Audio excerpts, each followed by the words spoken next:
श्री श्री राधा रमणो जयति भजनिताय गौर राधे श्याम। जप हरे कृष्ण हरे राम। चरित सुधा श्री श्रीमद राधा रमण चरणदास देव बाबा जी महाशय बड़े बाबा का जीवन चरित्र। मूल बंगला संपादक प्रकाशक श्री रामदास बाबा जी।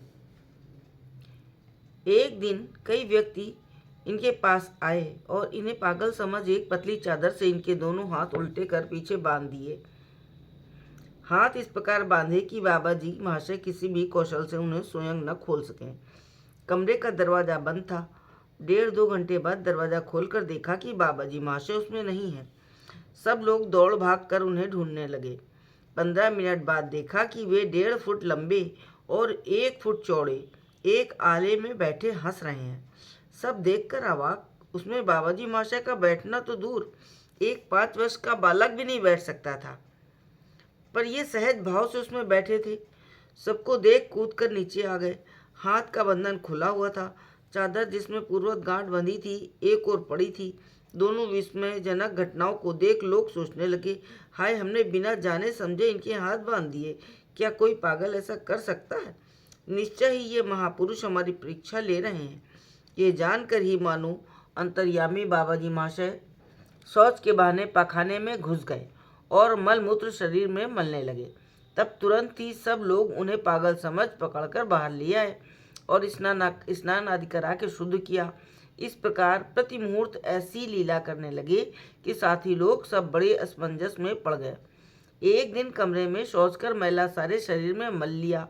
अकस्मात दरवाजा गोविंद दादा ने खोला और देखते ही बोले, ये क्या विष्ठा शरीर में क्यों लपेटी है? आपको कैसे स्पर्श करूं? ये सुन वे जैसे चकित होकर बोले, अरे गोविंद, विष्ठा कहाँ? ये चंदन है, देख। इतना कह जैसे ही गोविंद दादा के सामने खड़े हुए, अपूर्व कपूर मिश्रित चंदन गंध चारों ओर फैल गई। एक दिन गोविंद दादा के साथ बालक के समान नाना रूप बाल हट कर रहे थे। स्नान के पूर्व सिर में ठंडे तेल की मालिश हो रही थी। वे जीत कर कहने लगे, मैं स्नान करूंगा। गोविंद दादा ने बड़े कौशल से स्नान का जल भोजन के कमरे में जहाँ ये बैठे थे मंगा लिया। स्नान करते करते ये उठकर जाने लगे। गोविंद दादा ने इनका एक चरण पकड़ लिया और ये सहसा पक्के फर्श पर गिर पड़े। सिर में चोट आ गई और कुछ रक्त भी निकला। अपनी असावधानी के कारण सिर में आघात होने से गोविंद दादा को बहुत दुख हुआ। देखकर ये बोले, हाँ भाई गोविंद, मुझे खूब अच्छी तरह स्नान करा दे। स्नान के पश्चात बोले, मैं तेरे हाथ से खाऊंगा, आज मेरी दूसरे के हाथ से खाने की इच्छा नहीं है। गोविंद दादा उनके व्यवहार से विस्मित हो प्रसन्न मन से सेवा करने लगे। एक दिन कुछ सुष्ठु भाव से इन्होंने ललिता दासी आदि को देखने की इच्छा प्रकट की। एक व्यक्ति जाकर उन्हें ले आया। उनके आते ही उनसे बोले, देखो, मैं ठीक हो गया हूँ, तुम लोग ठाकुर के आगे सुंदर नृत्य के साथ नाम करो। वे ऐसा ही करने लगी। क्रमशः कीर्तन खूब जम गया। तब बाबा जी महाशय भी आकर योग देने लगे। वे जिस भाव से नृत्य कीर्तन कर रहे थे उसे देख साथियों के मन में आशंका हुई। उन्होंने कौशल पूर्वक ललिता दासी आदि को स्थानांतरित कर किसी प्रकार कीर्तन बंद किया। बाबा जी महाशय पहले कुछ व्यतिव्यस्त हो उन्हें ढूंढने लगे। विजय दादा आकर बोले, वे लोग भाग गई हैं, उनकी याद करने से कोई लाभ नहीं। बाबा जी महाशय मृदु भाव से हंसकर चुप रह गए। इस प्रकार की घटनाएं प्रायः होती। इनके जिस व्यवहार से किसी को दुख होता उसे कभी न करते। इस प्रकार कई दिन बीत गए। राम दादा, पुलिन दादा इत्यादि सबने निश्चय किया कि बाबा जी महाशय को एक बार कलकत्ते ले जाया जाए, क्योंकि पुरी की जैसी अवस्था है उसमें इनका मन स्थिर होने के बजाय और खराब भी हो सकता है। इन्होंने मिलकर बाबा जी महाशय से पूछा तो वे बोले, मुझे कोई आपत्ति नहीं। सुनते ही सब लोग प्रसन्न होकर कलकत्ते जाने की तैयारी करने लगे।